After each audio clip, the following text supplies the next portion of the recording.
Hey everyone, welcome back to the Generation Y Conservative. I'm glad that you could be with me tonight. Last half hour, I actually told you that we would be talking about guns in this segment, but actually that comes up in the second hour. But this half hour is actually brought to you by Riduzone. Now, we all have that promise on New Year's, right? We're a little bit past New Year's, so maybe you guys are checking in on this and seeing where you're at with your New Year's resolution, but I'd say probably 90% of us at least think about and try to do a weight loss program. We have an abundance problem here in America, which isn't usually a problem. We're just blessed to have so many things, and sometimes some of those things is food. And when we have a lot of food, we put on the weight. I'm one of those people. I need to do it myself. Well, Riduzone is America's first weight management supplement of OEA. What is OEA? It is a natural metabolite of olive oil that's produced in the human body, which is really cool. Riduzone is a formulation of OEA and aid healthy weight loss, right? It's safe and FDA accepted by the Food and Drug Administration. The body itself needs 12 liters of olive oil to produce as much as OEA in one bottle of Riduzone. Riduzone supports healthy weight, low calorie consumption, efficient metabolism of body fat. It's a non-stimulant, naturally present in your body already. It's vegetarian and gluten-free and non-GMO. It's patented and ready and accepted by the FDA. So listen, if you didn't catch up, if you're not good, if you're still overweight, if you're having problems, what you want to do is start your weight loss journey now. Check it out at riduzone.com. That's RIDUZONE.com. And when you order, you'll get a special 30% off coupon automatically applied to your 3-bottle, 3-month supply. That's Riduzone, RIDUZONE.com. This half hour is also brought to you by Cat Coolers. Now, this is actually pretty cool.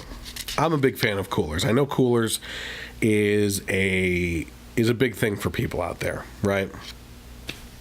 People get crazy about their coolers. You know, it used to be everybody would grab one end of those huge coolers and tow it down to the beach and everything. And it was one flip open lid. You'd throw a couple freezer packs into there and some ice. You'd pour ice over everything, and you'd have that as your experience. Then all these cooler companies started coming out with all these fancy designs and everything, and really blowing things out of the water. Now, one of the big companies, I mentioned this on the last podcast, actually got involved with kind of where Dick's Sporting Goods was going with being anti-Second Amendment, right? I don't think I need to name that cooler company, but their stock, along with Dick's Sporting Goods, took a major hit and dive, okay? So what's the alternative out there? Well, one of the alternatives that you can go after is called Cat Coolers. They're rugged, and it changes everything. Keeps ice cold for up to 7 days, which is awesome. It's made right here in the USA, which is very important to a lot of us. It's customizable and has 4 different colors: white, black, yellow, and camouflage. Like, that's the color. We'll change that color to, honey, where the heck did the cooler go? I don't know where it is. There's different codes for Cat Coolers, and I think I'm going to have a code coming up soon. It's going to be named after my dog, but I don't have that code yet. But there are a bunch of different codes on here for different hosts. So last week I gave you the code for one of them, which was Cowboy. This week, why don't you try Unleashed, because that's a cool one. The way to go and find these coolers and actually check out everything about them, which is really cool, and you can get a 10% discount, is by going to catcoolers.com. That's CATCOOLERS. For every cooler that is sold there, you get good stuff. You get happy families is what you get. You get good beach days. You get good hunting days. You get anywhere that you tow along those coolers. And that's important to a lot of people. It's important to me. Keeps your beer cold. I'm not a big beer drinker, but my vodkas can stay cold in there to mix with my Red Bulls. I just got done talking about Riduzone and my weight problem, and I just add to my health problems with things like that. But anyway, catcoolers.com, CATCOOLERS.com. Use the promo code UNLEASHED and get 10% off your discount. I want to start off this segment in regards to what happened on a Boston College campus recently with a pro-life person who was there to do a talk interacting with a pro-abortion student. Now, if you tuned into the show last week, you heard my personal story in regards to why I'm pro-life and everything that went into that. I'm a third-generation product of rape, okay? And a lot of these people just don't have any respect for human life and can't even identify when life begins. It's really sad. By the way, coming up in the in one of the next hour, we're going to actually talk about one of the reasons why I am a conservative as well. So we're going to go over some of those details too. But let's take a look here at what this student and pro-life interaction actually consisted of. So, do you think that the children that are apprehended at the border that are in government, U.S. government care, whether it's a U.S. government agency or if it's a Catholic relief agency that's being contracted by the government, do you think like babies who are going to die should be resuscitated and be given care? Yes. Okay. Do you believe that like a baby who's born alive during an abortion at Planned Parenthood should get care? No. What's the difference? No, my question is, what is the difference? No, because I'm going to answer. I'm going to answer your question. I wrote down your points, but I want to know from you, what is the difference? Why do you care about a mom who's made a dangerous journey through Mexico, through Central America, put her life, her child's life at risk? Why do you care that we should use taxpayer dollars? So say she crosses the border, her child's severely malnourished, and her child is dehydrated, right? For example, my son was in the hospital last week with severe acidosis because of dehydration and could have died. So she comes across the border and she has a baby in her arms that's dying, right? Should we pay for that child's health care? Yes. If a child is born alive during an abortion procedure, because sometimes the abortionist misses the heart when they're administering the digoxin, should the abortionist have to provide health care to that child? No. Why? Because they're performing an abortion. So before that, they've already determined that it's not a baby. I know you're telling me that science has determined one thing, but... You just said they determined it's not a baby. How can an abortionist determine... How can an abortionist not determine it's not a baby? Excuse me, I'm dialoguing with her. How can an abortionist determine it's not a baby? Why is it not a baby? Is what I want you to tell me. Is why do you think it's not a baby? This is a fetus. It hasn't been born yet. But if it has been born, so if this baby comes out of utero and the digoxin hasn't been successful in inducing cardiac arrest, and this baby is alive, well, first of all, I think that's a really rare occasion. Thank you. I think it's a really rare occasion. So I don't think it's all abortions, but it is rare, but it does happen because a group of abortion survivors were just at the White House. So it does happen. So do you think it's a baby? No. So this is pretty interesting because the pro-abortion argument really starts to fall apart when you're actually listening to people like this. If you are watching the video right now, you actually saw one of the other students jump up and hug this girl from behind because she was apparently breaking down crying because it was hard for her to answer this question, even though she was the one that stood up and put herself out there to ask a question of the speaker there. What I find fascinating about this is the fact that we're talking about post-birth abortion, which is an abortion was performed, it botched late term, and the baby was born anyway, and it was born alive, and this girl is asked if this baby is born alive and laying there on the table, should it receive any medical attention from the staff that's there? And this girl's answer is no. And her reasoning is because it was supposed to be an abortion in the first place. But there's so many different questions that are asked of her in regards to situational things that she can't get right, where a baby is considered to be born under the right circumstances. She can't label when it's decidedly a fetus or a baby, and it all really comes down to, in her mind, a matter of the opinion of those involved. It's not about science. They bring up science, and she even recognizes that science says that this is a baby and says, well, I understand what science is saying, but what I'm saying is it's on the opinion of the people that perform the abortion when it's considered a fetus and when it's considered a baby. This feeds into this whole his truth, her truth, the truth argument where everything comes down to a matter of opinion, and you can't really have a serious conversation anymore in regards to things because it's all subjective arguments based on opinions, and you can't argue anything on that. There's no basis for which you can actually argue facts anymore.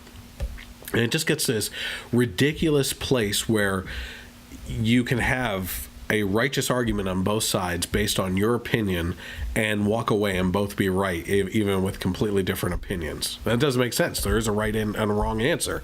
One of my favorite things is actually taking a look at that cartoon where two people are standing facing each other and they're both looking down. One sees a 6 and one sees a 9, right?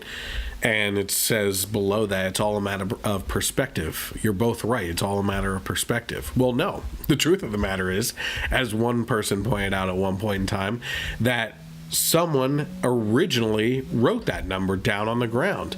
And they either wrote it as a 9 or a 6. So one of those people is right. One of those people is wrong. And you just don't know it at the time. But there is the truth when it comes to that. There is a truth. It's not his truth or her truth, and whoever's standing over this number trying to figure out what it is. One of them is absolutely right. In this case here, this girl in this college setting is crying because she's being asked a tough question, right? And she's talking. Here's the frustrating thing. The left, or specifically those that are pro-abortion, are always using these arguments that typically fall apart in angles like the one that was just presented here. When does life begin? When is it considered a baby versus a fetus, right? And she's acknowledging that science says a certain thing. So that argument falls apart for her. Then she says, well, this baby hasn't been born yet. But the woman clearly points out that what we're talking about here is a baby that's born. Okay? This baby has come out of utero, the abortion has failed, and it's living. At that point, if your argument has always been that it's only a fetus when it's inside the womb and a baby once it's born, now you're actually talking about murder because the baby has been born and you're talking about a post-birth abortion. So that argument falls apart as well. And what you're left with is a crying snowflake liberal student who's standing up, giving her opinion based on things that she's been fed for a lifetime now through public education and different things, probably in a lot of cases supporting friends and family that have gone through things on their own, and she feels that she just has to be there to support them in their decisions, despite looking into the facts and science of the matter. And you see this dissolving of society around actually being able to comprehend and intelligently argue for your point of view. She couldn't do it. She couldn't tell you anything about this except for her opinion and her truth. And that's a sad thing, you know. I have more respect for people who can intelligently and honestly and respectfully argue for abortion, even though I think it's reprehensible, wrong, and evil, than someone who's going to stand there and yell at me without their own opinion taking completely over and emotions overflowing from them without being able to actually lay out any comprehensive argument or cohesive argument in regards to why they feel that way, except for blah, blah, blah, teacher told me this, teacher told me that, Planned Parenthood told me this, my friend had an abortion, and I have to support it. Blah, blah, blah, women's health and rights issues, right? That's all you hear. You don't actually hear any cohesive arguments anymore because we have the technology, we have the tools to actually show when a heartbeat is detected, when it's human life. right? And we're just getting to a point where the science that they use in their arguments is catching up to our arguments and supporting us more.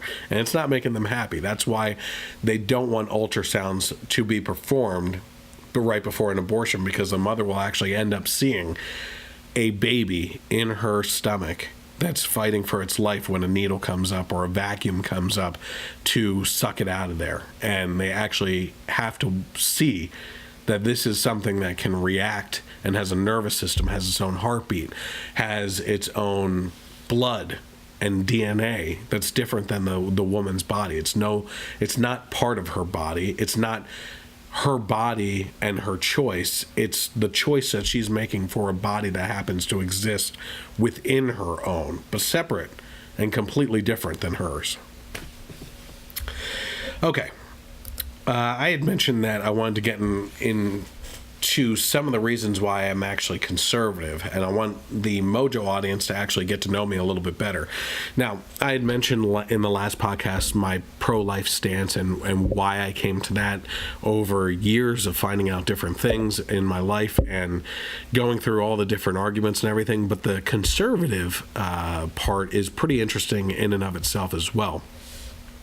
I think I always considered myself pretty liberal in school because that's what school led me to believe about my beliefs.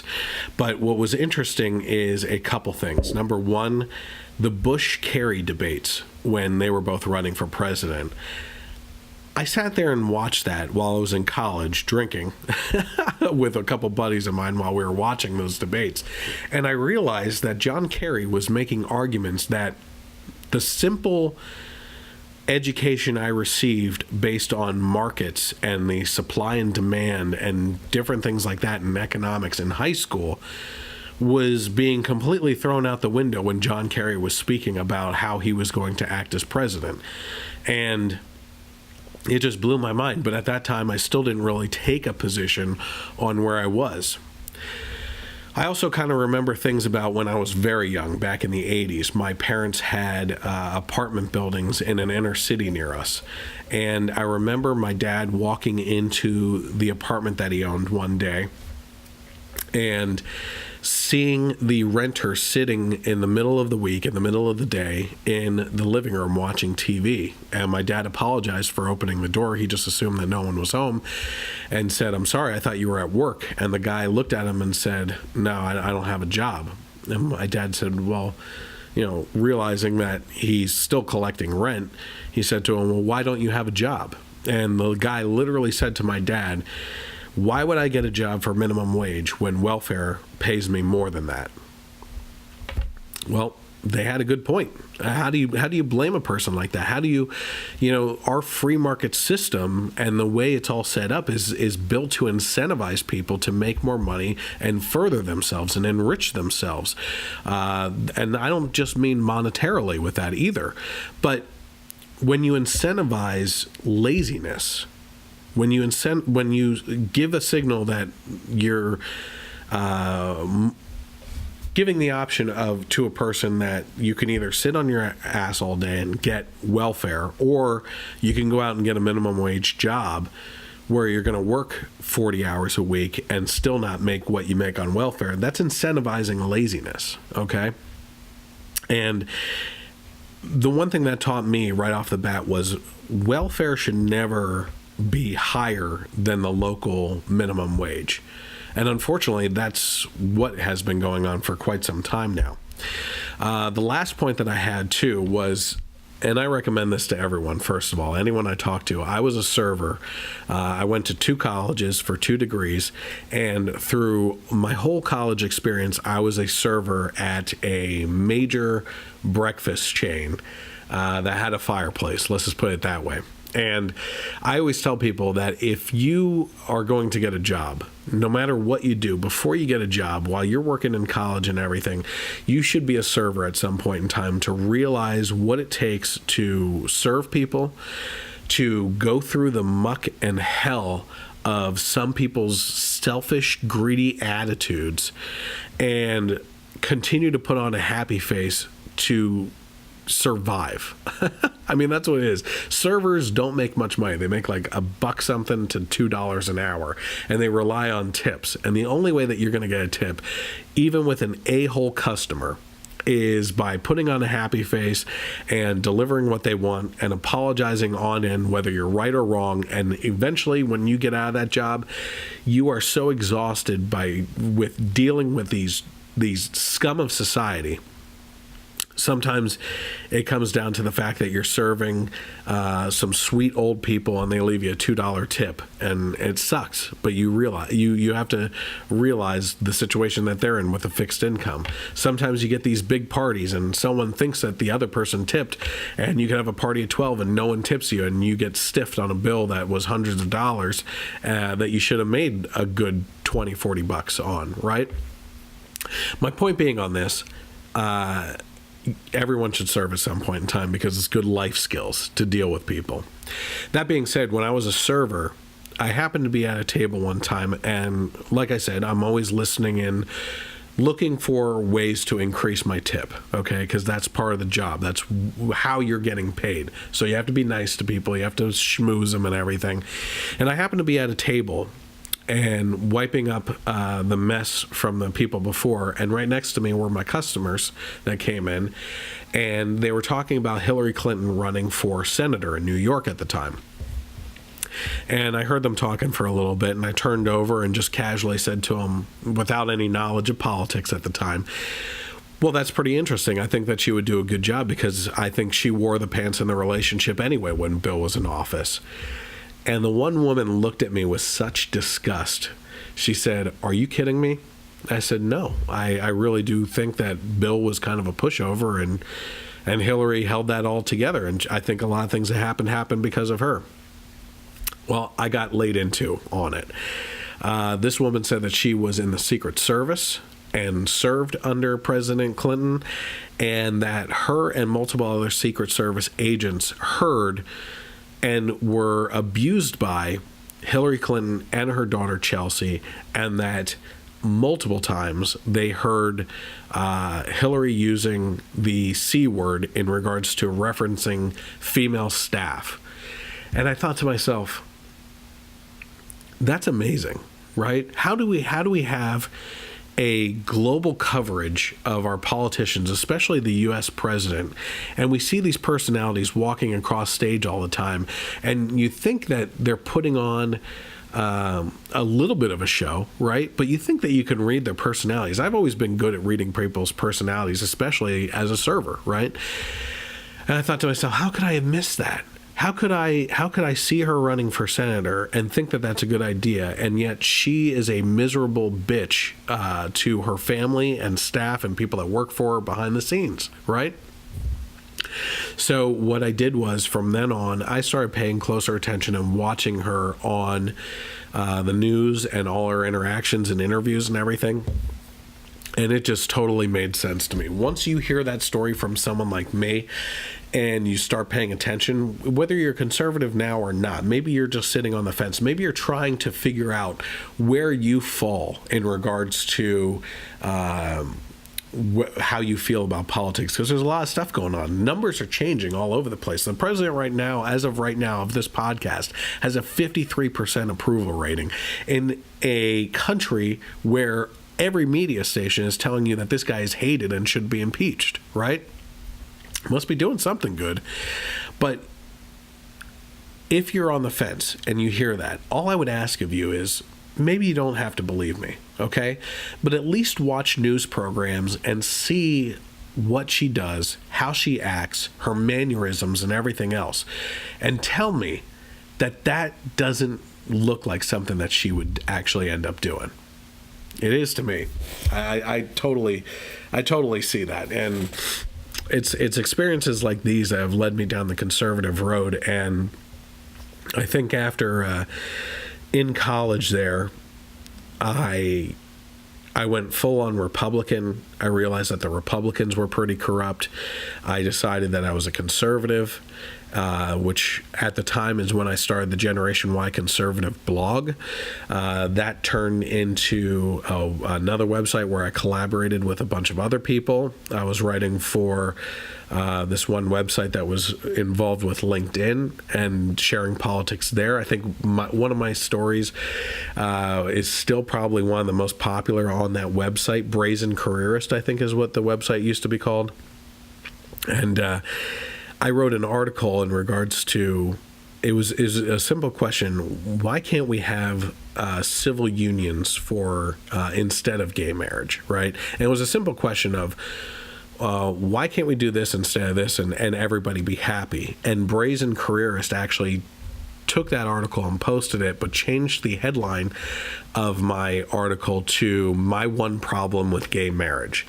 And no one that was against me actually ended up reading the article to see that I was seriously inquisitive and trying to figure out these questions that I had, and they were all attacking me, and it turned out to be one of the most popular things on their website, and it just went bananas. I mean, people were losing their crap responding to that article, and you could clearly see the things that they were saying were addressed within the article, and they were misrepresenting things completely, which I think there was an article lately where they talked about how people share things based on the headline on Facebook and never actually end up reading the article anyway, which is why we're in the mess we are in, because people rely on headlines instead of the actual article and the facts that go along with it. It's insane.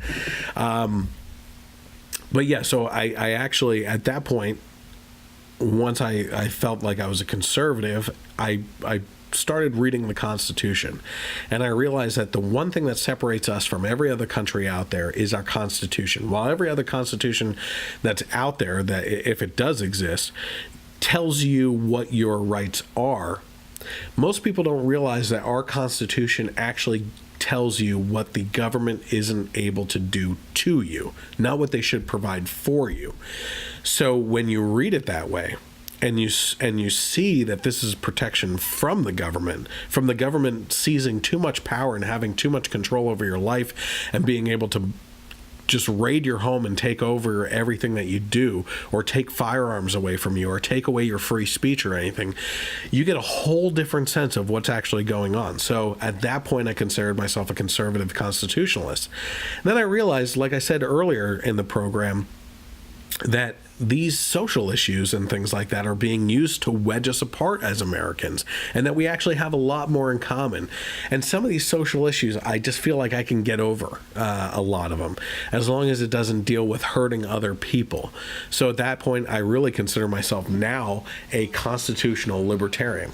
But listen, we have a lot more coming up. I promised you some gun talk, and that's going to be a whole next segment, along with a Relic Hunter video. Stay tuned after the commercials. We'll get back into it as soon as we get back from those.